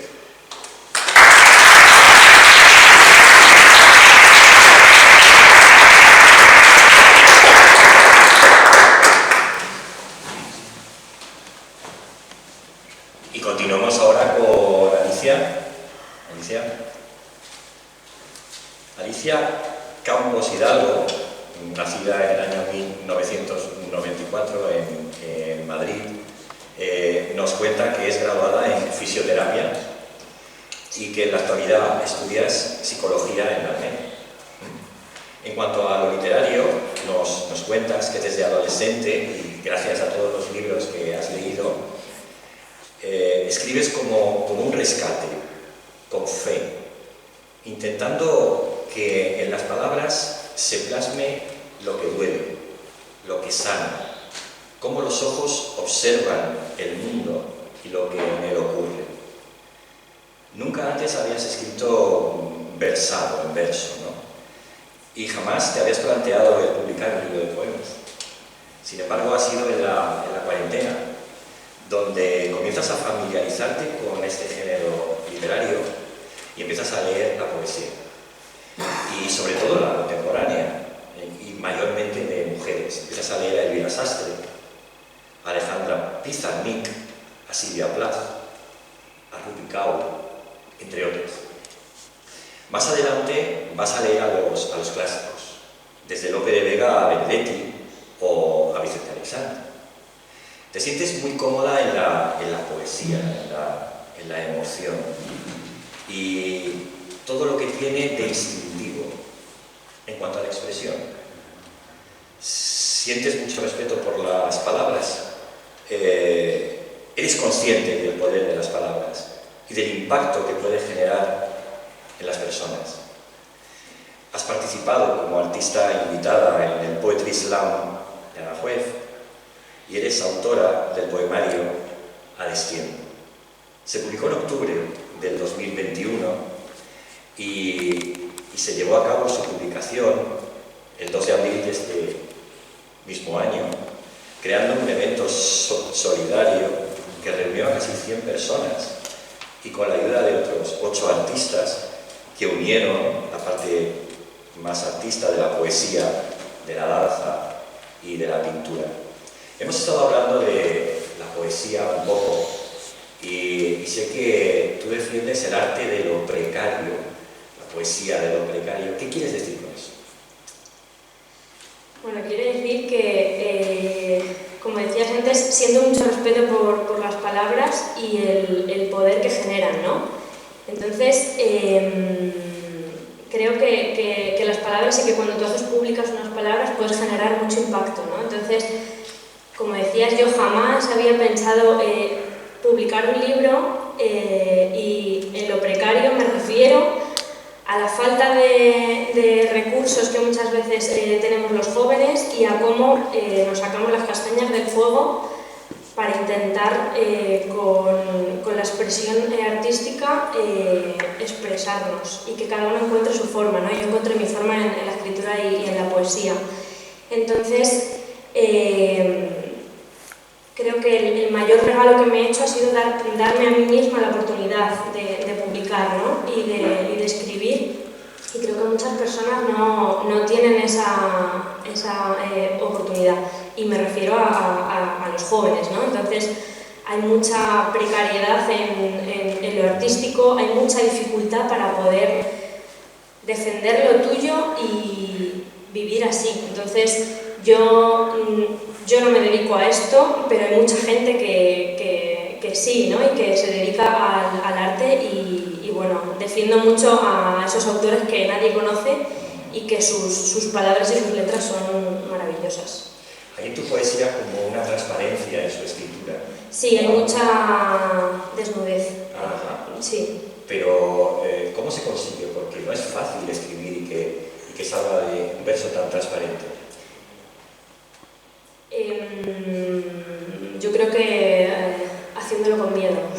O sea, no creo que haya nadie que aquí se sienta muy cómodo. O sea, no es fácil estar aquí, ¿no? Pero yo creo que haciéndolo con miedo, regalándote la oportunidad de estar aquí, de expresarte y no tener miedo a mostrarte vulnerable. Que hay muchas veces que nos disfrazamos de cosas y nos ponemos capas y la verdad se encuentra dentro. Y la verdad se encuentra, a mí me gusta mucho la poesía que sirve para algo y me gusta mucho el dolor que es útil y que sirve para algo, ¿no? Entonces me gusta esa poesía que sirve, ¿no? Entonces yo creo que las claves, vulnerabilidad, sencillez, transparencia. Yo creo que la poesía contemporánea se suelta mucho y deja muy atrás como únicamente que sea bonita y que sea bella, ¿no? Sino que transmita algo, que diga algo, que reivindique algo, que duela, que incomode, ¿no? Y bueno, es un poco así. Pues la poesía y la palabra es toda tuya, Alicia. Gracias. Gracias. Y también quería, antes de empezar, dar las gracias a Fernando y a Luis por organizar esto desde la Universidad Popular de Aranjuez y por lo que decía antes, obvio no es fácil estar aquí, pero también para muchos jóvenes artistas no es fácil como tener voz, ¿no? Entonces, pues, gracias. Quería empezar con un poema que se llama En pasado, así suenan mis silencios, se llama, y creo que sirve un poco para entender lo que es a destiempo y todo el proceso que ha implicado por aquí.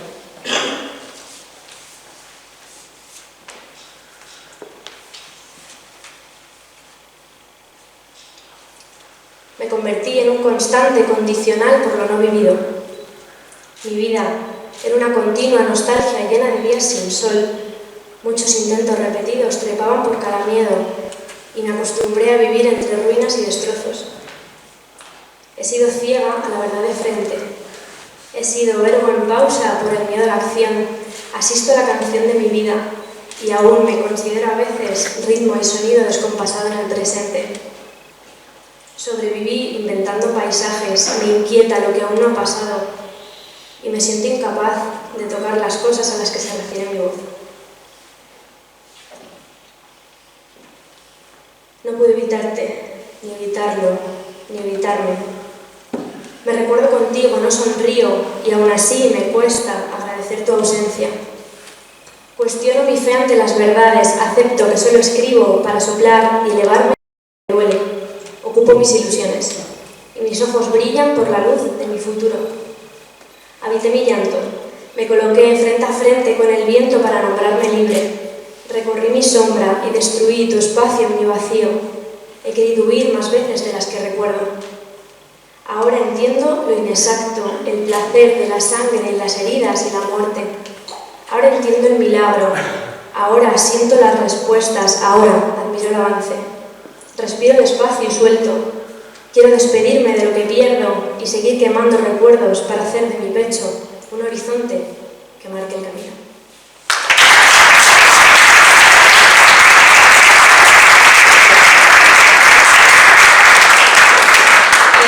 Tengo la suerte de tener cerca a personas que me impulsan, no solo en esto, sino en muchos ámbitos de mi vida, ¿no? Y bueno, en un fin de semana de febrero decidimos crear esto que vais a ver ahora. Es un videopoema de uno de los poemas del libro que se llama Sístole y Diástole. Y bueno, como he dicho, me siento muy afortunada. La interpretación del videopoema es obra de Bruno Cortese, que es actor, que es una persona a la que admiro mucho, tanto en lo personal como en lo profesional. Y bueno, pudo hacerse realidad por Guille García, que es una persona que no ha podido estar aquí, pero bueno, se encargó de todo el tema de montaje. audiovisual, así que, bueno, pues espero que os guste.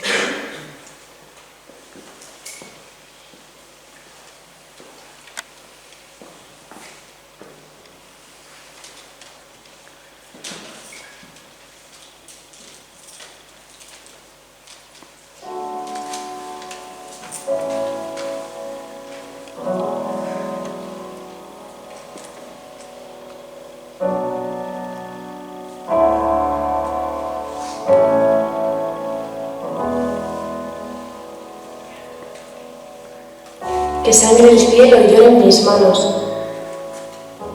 Me acepto y me rindo. Que el ahora abrace la nada de todas las posibilidades.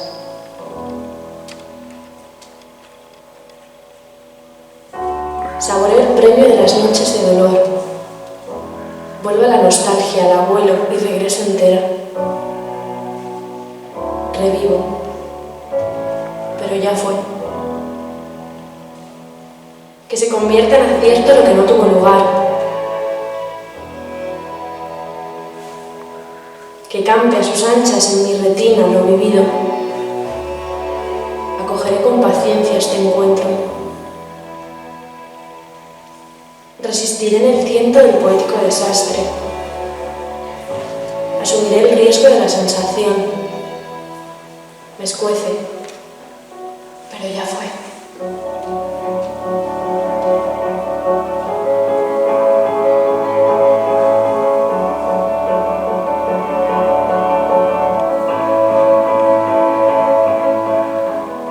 Que me funda con el cambio. Quiero mecerme en la impermanencia y pedir un deseo. Muestro mi verdad amando. Elijo existir en mis razones para seguir creciendo. Presiento mi furia y mi placer. Prendo fuego a la obediencia y sumisión. No quiero parar en la espera, sino colocarme en el ritmo de mi pulso y ser sangre que fluye. Bombea, bombea, atraviesa, atraviesa, nutre, nutre y vive, y vive. Me sumerjo en el ayer, pero ya no fui. Ahora soy.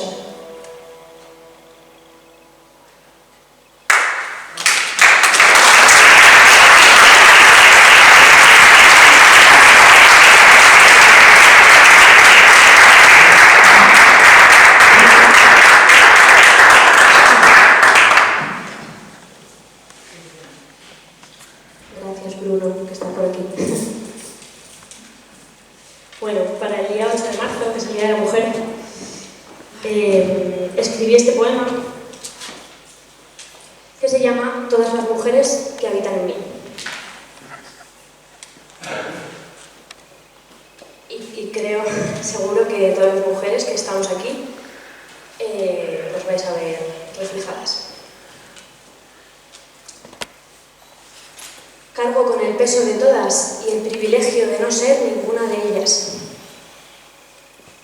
No soy aquella a la que golpearon. No soy la mujer que murió a manos de un hombre. Tampoco me han violado. Aún no he tenido que renunciar a mi trabajo para ser madre, ni siquiera. Soy una mujer en un cuerpo que no le pertenece. Cargo con el peso de todas y el privilegio de no ser ninguna de ellas. No soy la ignorancia del pasado ni la resignación del presente, ni siquiera las injusticias de las mujeres de mi vida, pero su dolor es mi dolor por compartir vida y fuego en nuestro vientre. Con orgullo y a veces con incomprensión asumo la responsabilidad de ser yo y me taladran los mandatos que me indican cómo y lo que ser. Los gritan, nos gritan. ¿No los oyes? Desde aquí escucho los gritos de un hombre que me recuerdan a los gritos de un hombre en cualquier sitio. Me atraviesan las voces susurradas y sutiles, me cargan con lo que no me pertenece por mi condición de mujer. Si soy aquella a la que le tocaron el culo sin consentimiento, soy la que ha tenido miedo en la noche, la que ha sido cosificada y sexualizada, la que ha recibido opiniones sobre su cuerpo. Soy la exagerada, la dramática, la intensa, He sido aconsejada para encajar en lo que el otro quería. Se ha silenciado mi voz, restado importancia a mi opinión, mutilado mi valor al declararme eternamente insuficiente. Se ha dado por hecho lo que quería en el sexo. Se ha hablado de mí como guapa, deseada, bonita, entregada, y no como valiente, inteligente, fuerte, creativa o capaz. He colocado por delante de mis necesidades el bienestar de un hombre. Casi me olvido de mis sueños y de mi potencial, porque han querido que sea alguien que no soy. Lo siento. Lo sentirás. ¿Tú también te das cuenta? Desde mi piel siento la desigualdad marcada por mi género, el pronóstico de lo que se supone de mí, las sutilezas invisibles contra las que tengo que luchar, el peso de sostener un sistema que no nos prioriza. A ti, hombre, libérame. Ayúdame a romper con lo que no he decidido ser. A ti, mujer. El silencio no nos ha protegido, no nos protege y no nos protegerá jamás. Me imagino, me quiero, te imagino, te quiero, con tu alma llena de libertad y vacía de miedo, desnuda de límites y acompañada de amor.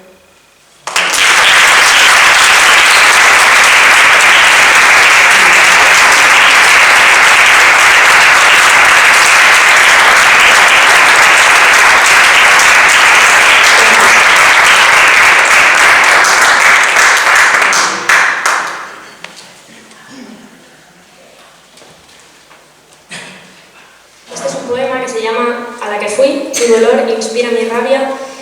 Y bueno, son unas preguntas, no, unas palabras que me escribí a la persona que fui. Porque la persona que fui, que no soy ahora, pero sí que lo fui, está muy orgullosa de quién soy ahora y bueno, se merecían estas palabras.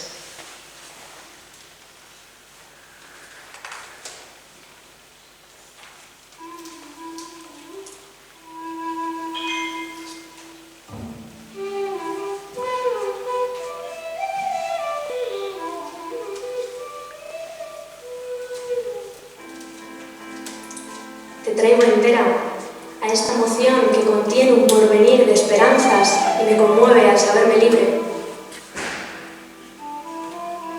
Buscarte y encontrarnos solo confirma mi olvido y tu anhelo de mí. Pero soy porque fuiste. Solo puedo ser si tú eres. Memoria calmada, recuerdo en paz. Antes de ser yo, fui tú. Huida dispuesta a no serlo. Esencia robada con sombras que olvidó el brillo de su luz. Tu gesto, propio del silencio, inspira mi rabia. Contengo tus heridas, mi sangre es la tuya. Pienso en ti y en la queja del ayer, aunque la pena ya no continúa, tienes que saberlo. De mi voz se escapan tus murmullos cargados de lamentos, llenos de defensa y disculpa. Ahora los siento míos y lo comprendo. Para ti todo mi aliento, ya no hay quiebre en tu canto ni nada de ti que no brille. Es hora de que hables. Ha llegado el momento en el que puedo abrazar tu fuerza, convirtiéndote en verdad.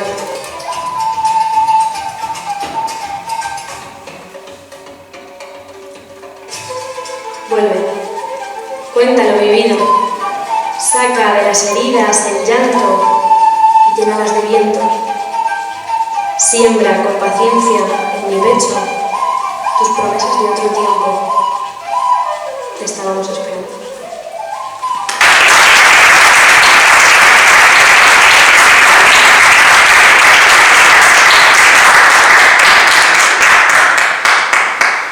Bueno.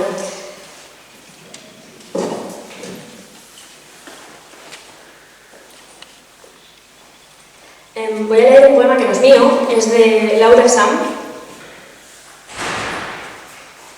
Y bueno, se llama Dame likes y dime tonta. Es una mujer a la que admiro porque, bueno, como decía antes, me gusta la poesía que sirve para algo, ¿no? No simplemente la que es bonita y la que suena bien. Y es una mujer a la que admiro porque es una mujer valiente, que no tiene miedo, porque creo que para poder escribir esto que voy a leer ahora no hay que tener miedo. El poema se titula Dame likes y dime tonta, que si me ha gustado tu poema.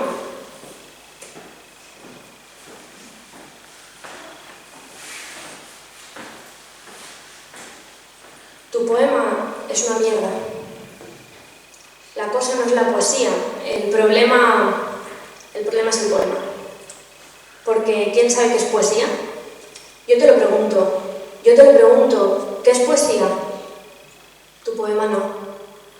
Tu poema es el enemigo, tu poema mata la poesía desde la trinchera, agachado y con piedras. Tú quieres ganar, tú quieres matar sin morir mientras piden clemencia en campo abierto. La idea, el talento, la inteligencia, joder, la elegancia, que puede ser solemne, rica, experimental, graciosa, diversa, vistosa, pero no esa cosa que llamas poema. Es vergüenza matar así un verso desde una fosa, hacer falsa la rosa, convertir en cursi el beso, que es como dolerse en otra boca mientras se toca al mismo tiempo el corazón por dentro. Tu poema es basura, recorte de periódico, tono mediático, rima fácil, un micro y un aplauso, veo falso lo excelso. Quieres ser trágico, lloro por dentro. Lloro por dentro, tu poema tantea lo cómico, pero no tiene ni puta gracia tu poema. Busca el like to fake, fast food, the take away, to throw away, me lo como con patatas. Tu poema es un efecto especial, todo croma, todo humo. Una cama recién hecha, muy bonita, pero incómoda y estrecha. En esa cama, yo me follo a tu poema y me dejo insatisfecha. Joder, perdón, pero es que tu poema es el peor poema de la historia de los poemas. Es una flema de un dios enfermo. Me duermo con tu poema. Me cabe el sueño de medio mundo en tu poema. ¿Qué digo? Me cabe el sueño de cada cuerpo celeste, de toda materia cósmica, de la unidad del universo, a toda la jodida galaxia y a cada ser viviente que habita en ella por atracción gravitatoria. Le da sueño tu poema. En realidad, me da pena, porque hay gente a la que realmente le encanta tu poema. Que cada palo aguante su gente que te dice qué bueno tu poema, qué intenso, qué prestoso, enhorabuena. Pero qué barato tu poema, qué fácil, qué dócil, qué trozo de mierda con letras, qué es poesía. Yo te lo pregunto, tú no te lo preguntas, porque tu poema es corta y pega, por favor. Control Z, corta pega. Qué bien escribes, te dijo un colega, pero nadie te dijo que leyeras, porque tu poema es infumable. Oye, no pienses que creo que el mío es sublime. Yo solo intento no quedarme en el tiento, en lo fácil, que la tinta me cante, que me mate tu puto poema si no siento. Cada mar en su orilla, cada hilo de sal que llevo de sol amarillo en la vena. Sin pelo de tonta, con pinta de loser, te digo, esto solo es el teaser, espera el vapor de mi geyser, espera, que me bajo del burro si me ponen un carro, me tiro al barro con todo. Me tiro al barro y me parto, porque de verdad, que me la pela tu poema. Como una estancia sin luz, sin sustancia. Una cruz, un lienzo velado, tu poema me deprime. Y ahora, por favor, dime, ¿a ti el mío te ha gustado?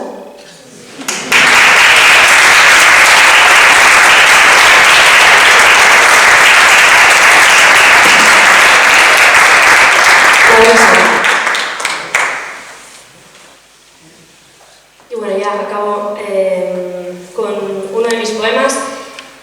Es uno de los poemas que más me costó escribir. Se llama Abismo. Nadie me vio menos después de tanto. Y bueno, lo que hablaba antes con Juan Carlos de mostrarse desnuda y vulnerable, bueno, pues esto es tal cual.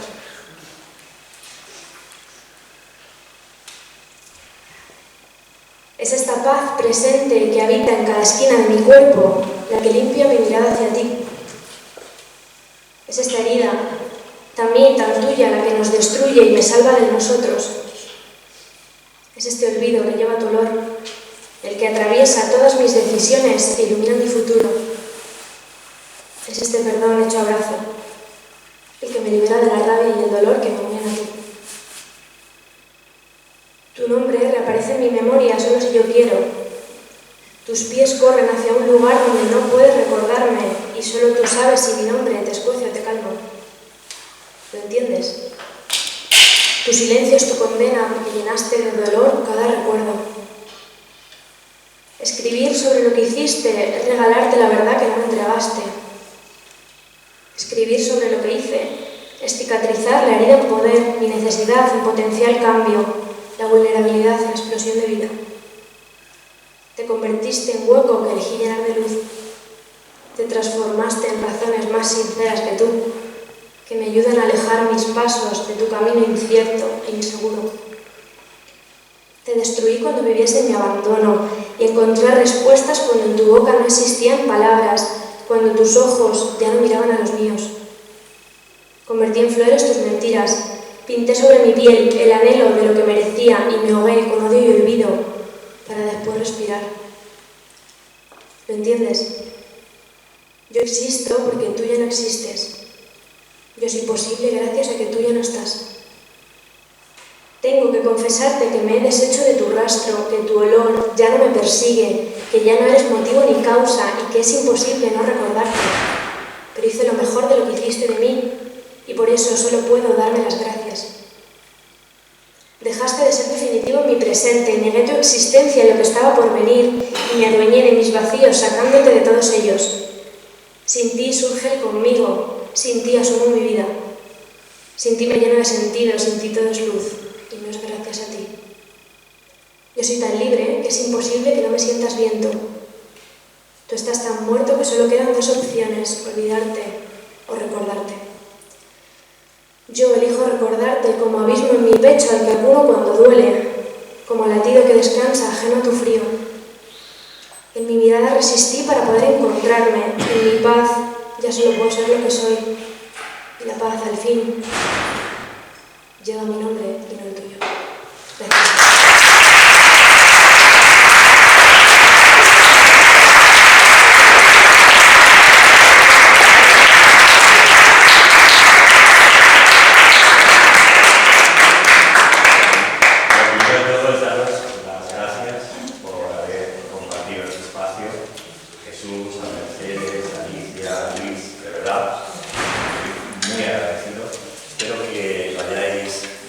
Disfrutado y deciros que sus libros están allí, si os interesan os podéis hacer con ellos y nada, que un placer y espero que nos vamos a